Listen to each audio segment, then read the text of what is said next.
Bo from Third Party Podcast. Today, I will be working with Seat at the Table. A Seat at the Table is a nonpartisan organization who focuses on civic engagement and voting. Today, my co-host is going to be founder and CEO of Seat at the Table, Chelsea Cox. Hi, I'm like cheesing real hard right now. So I'm Chelsea Cox, founder, CEO, executive director of A Seat at the Table. A Seat at the Table is a nonprofit organization focused on civic engagement and voter education throughout the city of Philadelphia. And primarily we target some of the largest voting blocks in Philadelphia. So that's millennials and Generation Z, with just the idea of understanding what is on every single ballot, whether it is a primary or a general election. We are out spreading the word that making sure your voices matter is crucial to how we're going to see change within our communities. And we do it in multiple ways, like doing this podcast, doing interviews with elected officials, doing GOTV day parties, which I'm doing a shameless plug of the upcoming day party that's happening on May 18th in 2025. So we're out here. It's been 3 or 4 years since we started so far, and we're on our 6th installation of our day party.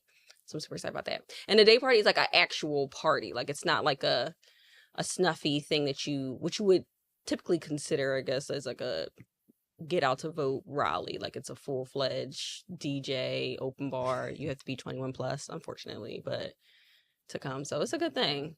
So today we will be talking with Judge Timika Lane.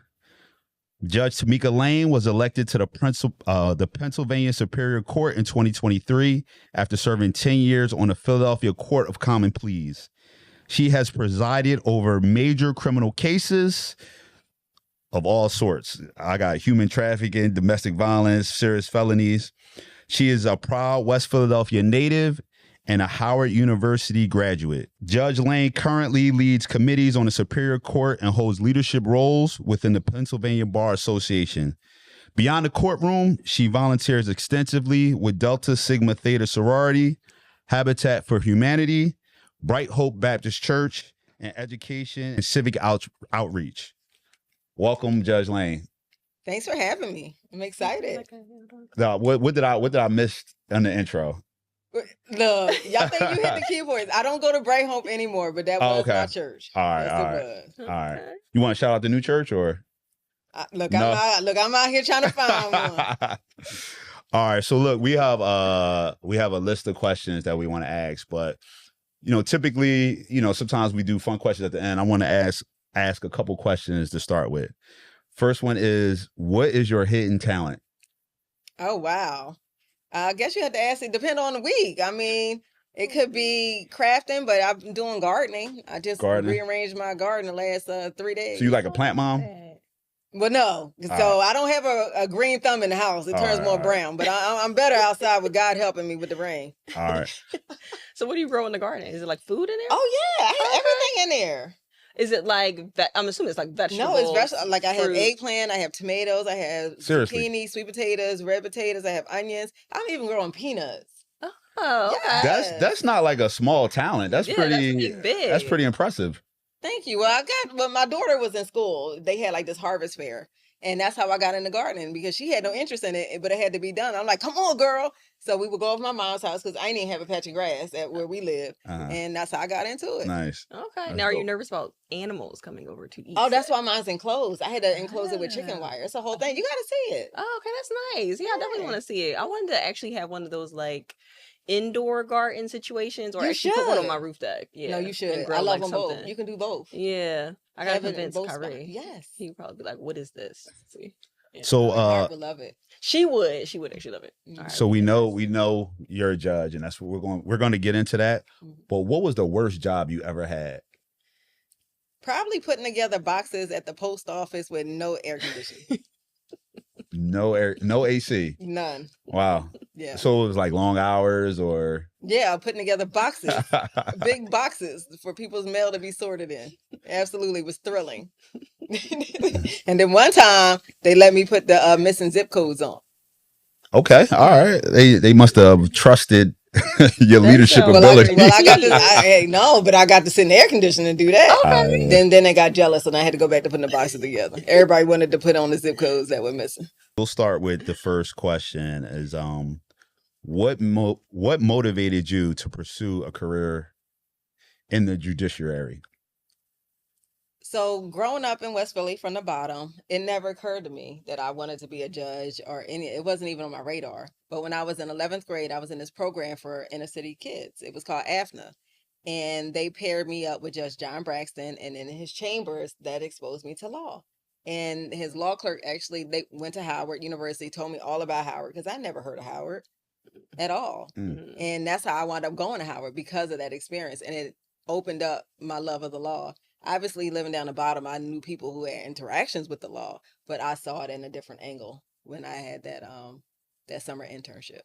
So I know with a law degree, you don't always have to become like a lawyer. So what kind of geared you towards actually becoming a judge versus just having a Esquire at the end of your name? So when I was an attorney, I was a public defender, and I Mhm. represented people who couldn't afford legal representation. And I was a child advocate. I worked for Senator Anthony Williams as his chief counsel. But through that, I never forgot the things that I saw as a public defender and how they treated people who had, quote unquote, the wrong zip code, or they looked a certain way. They spoke with an accent. English wasn't their first language. They loved differently, or they practiced a different religion, and they were treated differently.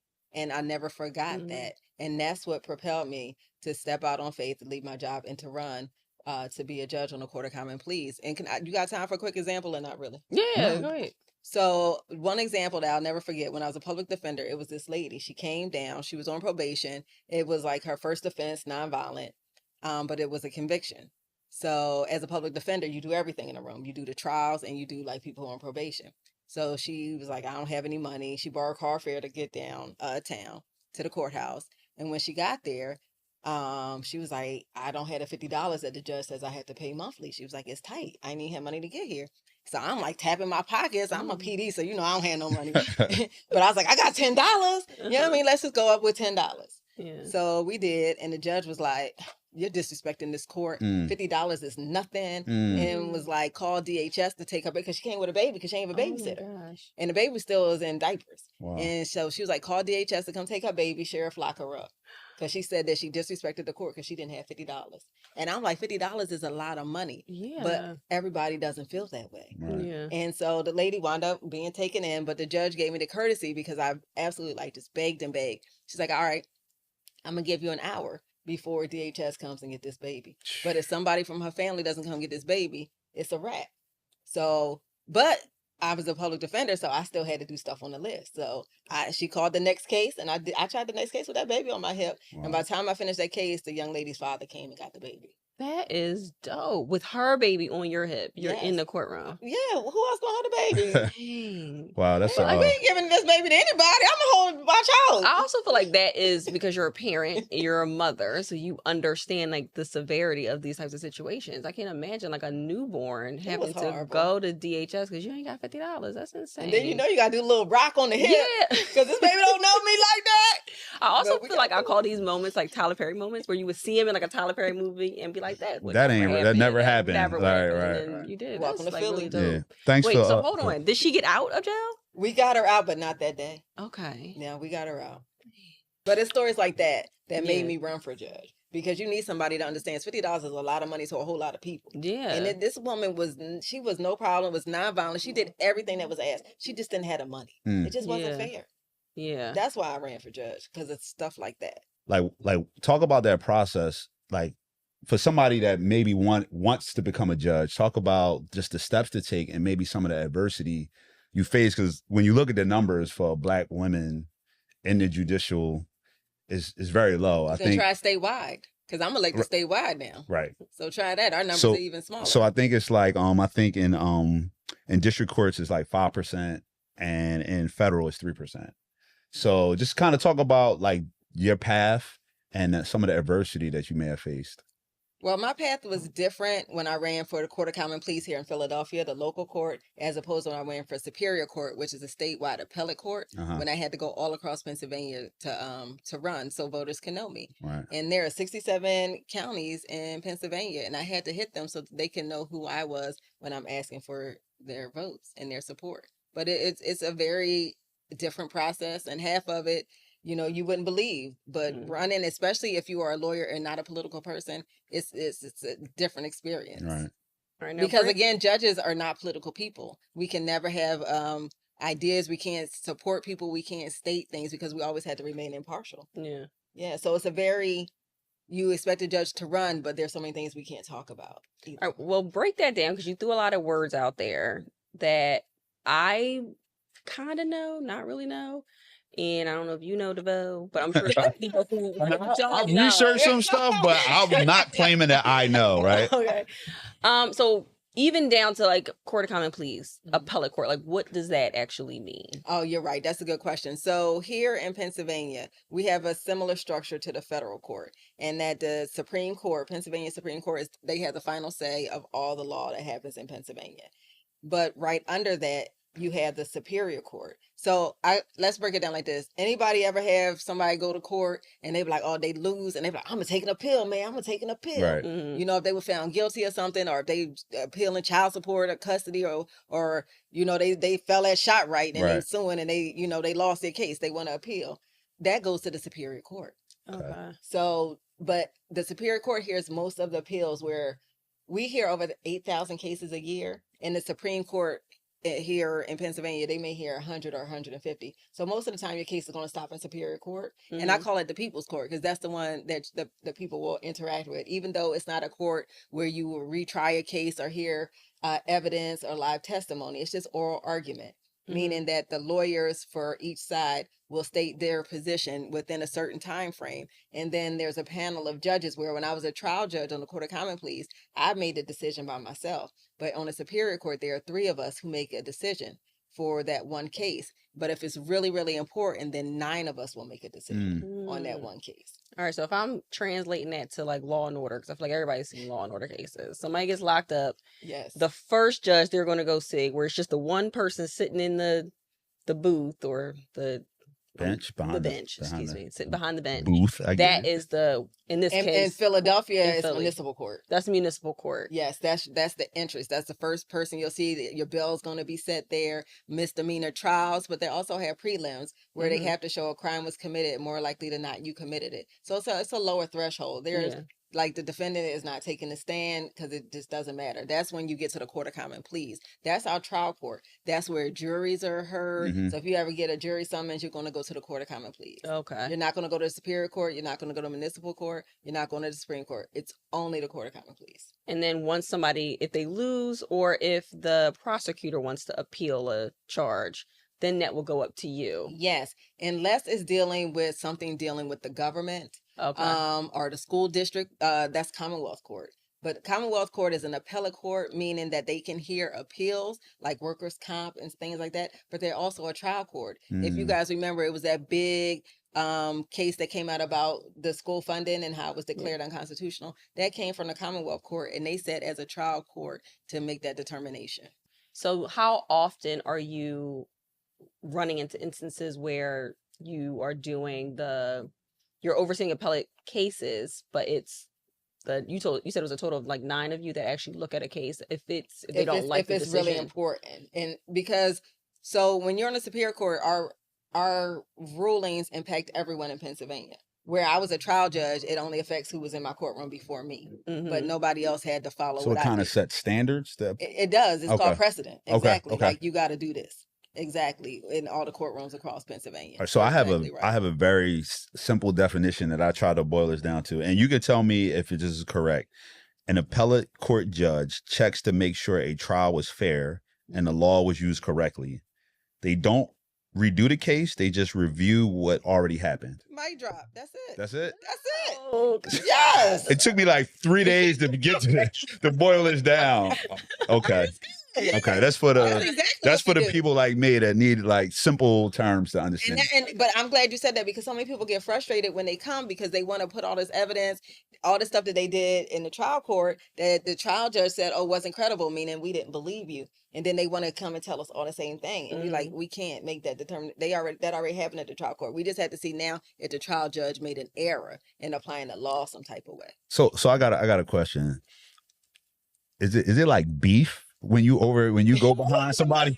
I was like, Is it beef if you like come behind somebody and be like, no, you ain't do this right? Well, I will say this. Everyone's not going to appreciate that, but we're all doing our job and we all want to follow the law and get it right. And that's all we can do. That's the checks and balances, right? It is. Mm. There is a gray area called judicial discretion. Mm-hmm. So even though I may not have done it a certain way or agree with that, if they haven't violated the law, then it has to be upheld or what's called affirmed. But no, actually, around 60% of our cases, if not more by now, come from Philadelphia. Okay. Oh, yeah. Oh, so that's why it's important to get people to go out to vote, especially from judges who would come from Philadelphia, Oh, at least from the Superior Court. Let me tell you, this court has been around since 1890 something. Okay. And I am the 5th woman elected from Philadelphia. So the appellate courts, Supreme Court, Superior Court, and Commonwealth Court, we are majority women. Our Chief Justice, Deborah Todd, is a woman on the Supreme Court. But there are over 30 appellate judges statewide for these 3 courts I just talked about. And there are only 3 people of color, 3 Black people. It's myself, Judge Carolyn Nichols, and Lori Dumas. And Judge Nichols got elected in 17. Lori Dumas got elected in 21, and I got elected in 23. Wow. Oh, wow. That's well, that's a lot to be grateful for, and it's a lot, it just shows progress. Yes, but we need voices from everybody. It's so important because we bring something different. Everyone has a lived experience that is different. And that's why when we think about judges, we need to remember, like you said, that we are elected and you need to listen and see who you're putting on this bench and make sure and hear their lived experiences. See, is it something that you can relate to or something that you think will make a good judge? Yeah, I think and not to like single out Philadelphia, but just statistically speaking, I think, the city is 45% African American. So just having that perspective, having, Black women on as judges and Black men as well, like it's important when you're talking about cases going up to that level. It is. And I know that, like I said, we hear different cases, and sometimes people are pro se, meaning they don't have an attorney. They come up and they advocate for themselves in Superior Court. And, they will talk about different things that have happened in court in their experience where they thought maybe there was some bias or there was some prejudice or different things of that nature. But you need people who are all open-minded enough to listen and to really examine the record to see if anything, any errors were made. So from a public perspective, what do you feel like the general public, like what are we missing about the importance of the appellate court? I love that because I feel like people don't even think about the court. They don't, yeah. And let alone appellate court, unless you hear somebody talking about, I'm taking a pill, man, but that's, this vague thing because, where does it go? Like in some universe that nobody knows where this appeal is. Wow. It just sounds, yeah, man, take that appeal. Yeah. You lost. You better appeal that. Right, exactly. But you never know, like, where. I know growing up down the bottom, I ain't know where it was. Right. But I think we need to start paying attention because these impact us, especially on the appellate level, because it's law all across the state. Yeah. But I'm just so glad that y'all are talking about the courts. Yeah. Because I feel like there are 3 branches of government. We have the executive, the legislative, and judicial. But so many people forget about judicial until something happens and they look at the courts to come and rescue or save the day, but they're not thinking about the courts and how it impacts them. In Pennsylvania, when we have a chance to elect judges, that's need to huge. take it seriously. Yes. Yeah. I actually was talking to DeVoe about this earlier that I feel like I'm pretty smart. I think I'm okay. You are. Yeah. I got like 2 degrees. They're 2 good degrees. The amount of time that it took me to find information on what exactly judges do, I just thought was insane. And even then, I still kind of understood it, but not really understood it. So I can't imagine people who find like there's a gap between the lack of accessible information versus the information that they can truly understand. Because most of what you found was like the Bar Association. I went on a Committee 70's website and a few other websites from Philadelphia, and they did have information on what courts did, but I still really didn't understand it. Like how DeVoe basically broke it down. Like if you get found guilty or not found guilty, you don't like the decision, you appeal it and you go to the Superior Court. That was easy. I could digest that. Information I was found online, I was like, I don't really understand what's going on. It has to be broken down more in layman's terms, like basics, so everybody knows what you're talking about. Yeah. I thought that was troubling. I thought the retention rates of judges were troubling because not a lot of people understand that once a judge gets elected, it's just after 10 years, it's a yes or no, do you want to keep them or not? And I believe, and correct me if I'm wrong, I think only one judge ever lost retention. Yeah, it's insane. So like I think people don't really understand the severity of people who are running for judges and how they make decisions on everyday life and impacts that we face. That's true. I mean, because who else can take away your money, take away your home, take away your children? You know, and just take away all and your liberty, obviously, and put you in jail. A judge has that power. Nobody else has this power. So that's true. So being, you know, that you have this kind of like authority, like how do you manage? I mean, you do like you use the gavel. That's the authority, right? So how do you like manage? Because I can imagine at times it's a lot of pressure. Like people's lives can change with a verdict. How do you deal with that? Well, I will say that is how I deal with it is different than when I was a trial judge. I mean, you alluded to some of the things I did. I did human trafficking cases. You know, I remember a case, a girl ran away within 3 days. She was trafficked to over 30 guys. She was forced to crawl and eat out of a dog bowl and had a dog collar. You know, I had another little girl who was 13 who was molested and given an STD. So then she was infertile, could never have children. So that's the kind of stuff I was doing. I had a father who was a drug dealer, and to his best clients, he would pimp out his son and he would give him the date rape drug and Kool-Aid so that his best clients can. So that is a different experience because you are what I call secondary trauma because you're hearing people tell these horrific things that happen to them. And then you have to make sure that you apply the law and that justice is served in each situation because then you have to sentence them, you know, accordingly. I had a guy who was a football coach, molested his whole team, ages 9 through 11, and a mentally disabled water boy who was 21. So that is a different way to decompress than at the Superior Court, because at the Superior Court, I don't hear that live testimony. I don't hear the victim. I don't hear the defendant. I don't hear all of that. I'm looking at cold transcripts. That's what I read. I read briefs. So the Superior Court is a lot more reading where you're in court every day as a trial judge hearing live testimony. So even though I'm reading horrific things that still happen to people, it's very different than me seeing the skin off of a kid who is still in the crib who can't walk, but they have no skin because their parents burnt them. You know what I mean? They're very different. I'm sorry. But judges deal with real stuff that is heavy. And people sometimes underestimate what we deal with every day. And that's why it's so important that we want to get it right. We research. As a trial judge, I researched, I prepared, and make sure I was ready for my cases. Because you want to get it right. It's so much at stake. And same with the Superior Court. You know, my staff and I work really hard at making sure that, you know, I have everything that I need to make the proper decisions. So from like a mental capacity, because you started off as a defender, so I can't imagine the cases you saw there. Then you positioned yourself to be on the other side of the courtroom, but you're just behind a bench. And now you're at the appellate court where you're reading the transcripts. Is it a mental weight kind of lifted off of you? No, the transcripts are horrific. They're horrific too. Is it like I guess it's some kind of camaraderie or fraternity among judges where, you know, you guys make sure your mental health is good? Because I mean, I guess from the public perspective, it's like, you know, like you look at these judges and people probably assume you have money and everything's fine, but you carrying this weight, you know, not dealing with these kind of mental health issues or just carrying the weight of the trauma. Like, how is it some mechanisms that you guys kind of use to, you know, make sure, you know, you okay at the end of the day? No, I think that's a great question. And I think Chelsea also alluded to it because the lawyers are putting these cases on. So they also are hearing Right. and taking these Right. things in. But when I was on the bench, I brought in a licensed therapist. She actually is at University of Penn as well.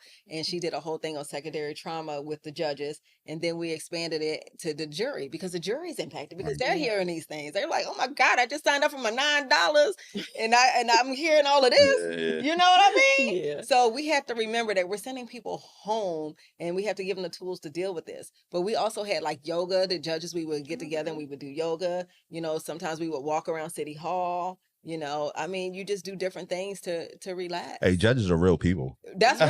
For real, though. Say it again. 'Cause we Judges don't are real. understand. All right, You so know, we still got to leave and take care of our families and everything Yeah. else, too. so you Yeah. brought up jury duty, right? So, you know, I'm from Philly, born and raised. And I hope you serve. Listen, Every time they say that why summons- should I want to do jury? You tell me, why should I want to do jury The duty? question is, why would you not? It's a jury or your peers. How many people are impacted by this court system that look like you and I? Why would you not want to set up and step up and serve and be a jury for a person of your peers? And then people see the jury composition like, oh man, this jury looked like this or the jury was that. Where were you when your summons came? Did you throw it in the trash? Did you ignore it? No, it's not fair because then you think about it, if something happened to you and you were in that position and you wanted a jury, you're looking for someone like you. Someone you cared about was arrested or had a case before a jury. You're looking and you hope that it's someone there that looks like you or has a similar lived experience. That's why you serve. That's why you go to jury duty. Yeah. Besides it being our civic duty. I mean, you get off work too, you know. It's the one time where you can think about somebody else but yourself. Yes, yes. All right. What's your courtroom walk-up song? Oh my. Wow. So on a Superior Court, you know, we walk out together in group of 3. But when I was on a Court of Common Pleas, I guess it was I started from the bottom, now I'm here. You know, who would have thought? Opening arguments or closing arguments? Closing. Closing arguments? Yeah. But I like opening because it lets you know what's coming. Then Okay. closing, you know, that's when you drop in the mic. This is it. Did you prove it or not? You know what I mean? SVU or Suits? Oh, I love them both. So, okay, this is the thing. So I used to watch it, but it's crazy because, you know, Law and Order, SUV, it mirrored real life. Yeah. So I'm dealing with that in the courtroom. So I had to stop watching that. Wow. Because I said, oh, I need a break. So I'm going to go look at Harvey and Mike, on Suits. So, yeah. You want Suits? Okay. Well, only because I was living that every day. The other one, I needed to escape some kind of way. I do love a good SVU though. I mean, I did too, but then I'm in court listening to this all Right. day. It's the same thing. Wait, what about Criminal Minds? Did you like Criminal, or is that too creepy for you? Let me tell you. So you heard I did human trafficking, sexual assaults, and all that, but I also did the Aryan Nation cases and hate crimes. Yeah. So I had a guy in Philadelphia. Yes. See, I would never think that they are in. I mean, I'm sure I had here, a guy but- who he was in the Aryan Nation, but then he met a black woman. Loved, you know, was starting to date her. So then one of his ex-associates broke in, gouged his eyes out, beat the crap out of him, left him to die, but he wound up surviving. Wow. You know, another one, you know, they car bombed. You know, so there are a lot of things that happen in Philadelphia. Wow. And we just don't even. And look, I've known you for a long time. I don't talk about my like we don't talk about these things. No. And most judges don't. I mean, I have except for amongst ourselves. I have a few friends that are public defenders, and when they start going down this, I'm like, I can't listen to you talk about your job. Can we talk about something a little bit more lighter than that? And so imagine living that every day. I can't. Because you're in court every day as a public defender. You're in court every day as an assistant district attorney. You're in court every day as a trial judge. So are you ever in an instance, ever in a situation where you get nervous from being a judge? Like people recognize you? Oh, I had death threats. Because I did hate cases. I had a death threat sent to my home. It was a sympathy card, you know, saying, you know, no NB is going to put me in jail and he was going to kill me. So I had a detail. They had to take cops to my daughter's school to keep her safe until he was caught. Wow. Yeah. I mean, man, thank you for your service. Yeah. No, I'm serious. Like it's you know, people would just probably assume that it's like this sweet thing. And but you don't see people at their best. You always see people at their worst. And what do you think was more memorable? Your first day of law school or your first day on the bench? First day on the bench. First day on the bench. Mm-hmm. But just the path to get to the bench. You know, I ran, I didn't have any money, you know, I wasn't expected to win, you know, I had sold my car, you know, because I had to go lean because I didn't have any money. So I had I had a young daughter, I'm a single mom. So just the journey to get there and to achieve that as a community, you know, because everybody just supported me. You know, they was like, look, I don't have no money, but I got $10, I got $20. Yeah. Like, I ran with nothing. Like, I'm telling you, it was just a blessing that I was there. So just this to see that actually culminate to me stepping out on the bench. Yeah. You know, so I guess it's like you gotta run again, right? Well, this is what Chelsea was talking about. Right. Because judges, for the Court of Common Pleas we're elected for 10-year periods, but judges on the municipal court are elected for 6 years. Okay. So I just won in 2023 for Superior Court. So I'm here for 10 years and then I go up for retention. Oh, wow. And then so the difference with retention is that you don't have to run. It's not a whole campaign. Like when I ran for 2023, like that's when you see people with petitions going out asking you to sign so they can actually be on the ballot so that you can vote for them. Right. But as a retention judge, I'm already automatically on the ballot. So I don't have to go and get signatures and ask for any of that. An interesting fact, when I ran for a Superior Court, I lost in 2021. And they said I lost because my name was Timika. They told me when I ran again in 23 that I need to change my name to Tammy so people would know I was black. Oh. Wow.